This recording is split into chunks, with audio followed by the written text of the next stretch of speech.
नमस्कार, मैं Swati Kulkarni, fund manager. आज UTI master share unit scheme के बारे में आपसे बातचीत करना चाहती हूँ। ये फंड लार्ज कैप होने के कारण इसमें 87% लार्ज कैप कंपनीज में इन्वेस्टेड है, 12% हमने quality mid and small cap में इन्वेस्ट किया है और 1% या लगभग कैश पोजीशन इस समय फंड में है। निवेश प्रक्रिया में कोई भी बदलाव नहीं किए गए हैं। हम लगातार कैश फ्लो बनाने वाले कंपनियों को इसलिए पसंद करते हैं क्योंकि ये कंपनी अपने ग्रोइंग ऑपरेशंस को एक सशक्त कैपिटल स्ट्रक्चर से या बिना ज़्यादा लोन उठाते हुए सपोर्ट कर सकती है और इनको आगे जाके अपने बिजनेस में रीइन्वेस्ट करके फ्यूचर ग्रोथ के लिए भी ये कैश फ्लो की मदद होती है। दूसरी बात यह है कि जो कंपनी अपने लगाए हुए कैपिटल पे अगर जो कॉस्ट ऑफ कैपिटल से ज़्यादा रिटर्न कमा रही हो, तो ऐसे कंपनी शेयर होल्डर्स के लिए एक लंबे समय तक कैपिटल एप्रिसिएशन का पोटेंशियल भी रखती है।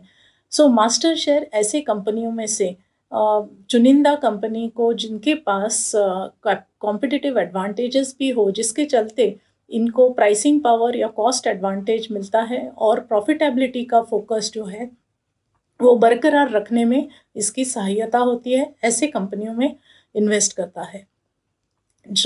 जैसे non cyclical steady growing companies हैं, वैसे ही साइक्लिकल कंपनी में भी कॉम्पिटिटिव एडवांटेजेस का फिल्टर लगाने के कारण हमको एक विश्वास रहता है कि खराब साइकिल में भी इनको हम इन्वेस्ट कर सकते हैं या इनमें इन्वेस्टेड रह सकते हैं, क्योंकि अक्सर ये देखा गया है कि ऐसे कंपनियां जब साइकिल अच्छा करने लगता है तब इनके रिटर्न रेशोज, प्रॉफिटेबिलिटी तो इम्प्रूव होती है लेकिन वैल्यूएशन भी अच्छा इम्प्रूव होने लगता है।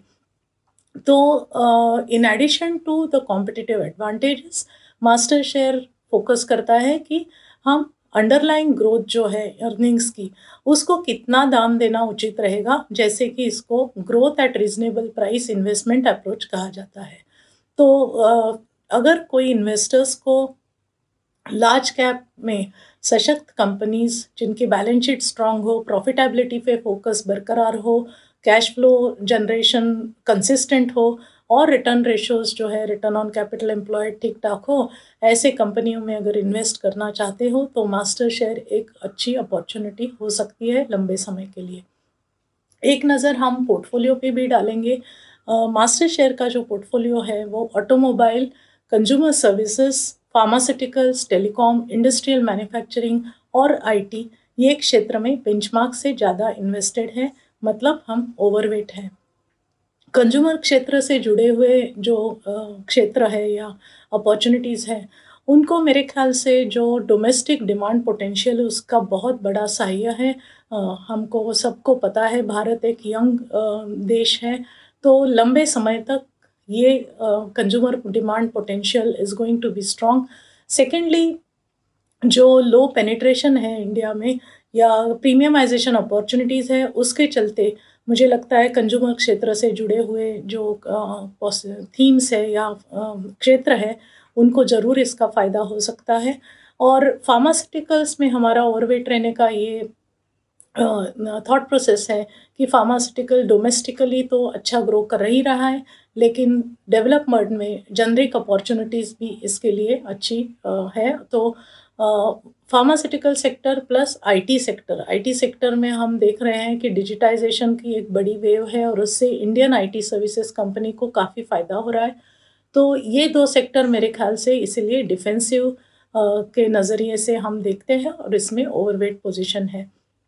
अंडरवेट पोजीशन में आज हमारी position oil and gas sector है, मेटल्स है, रियल इस्टेट है, इसमें हमने अंडरवेट पोजीशन रखा है। हम रियल इस्टेट से जुड़े फिनांस, हाउसिंग फिनांस कंपनीज या बिल्डिंग मटेरियल्स में ओवरवेट हैं, लेकिन जो बिल्डर्स या डेवलपर्स हैं उसमें हम अंडरवेट पोजीशन रखे हैं। कंज्यूमर स्टेपल्स में भी हम अंडरवेट हैं। मेरे ख्याल दूसरा एक मुझे महत्वपूर्ण बात जो बतानी थी, जो वो है मार्केट के वैल्यूएशंस।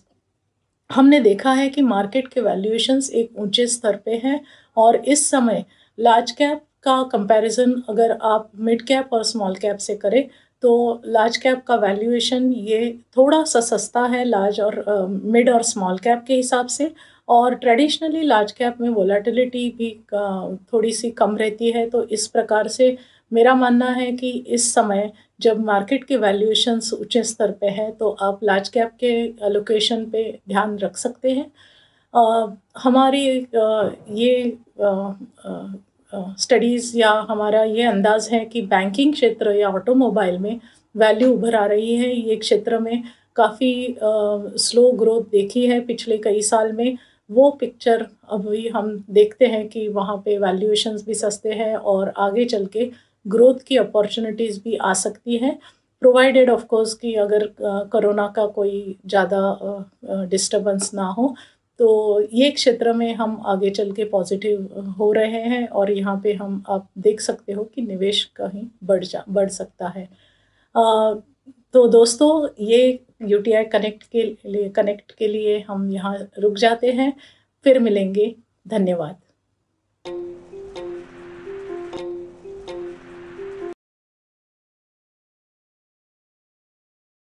म्यूचुअल फंड निवेश बाजार के जोखिमों के अधीन है। स्कीम संबंधी सभी दस्तावेजों को ध्यान से पढ़ें।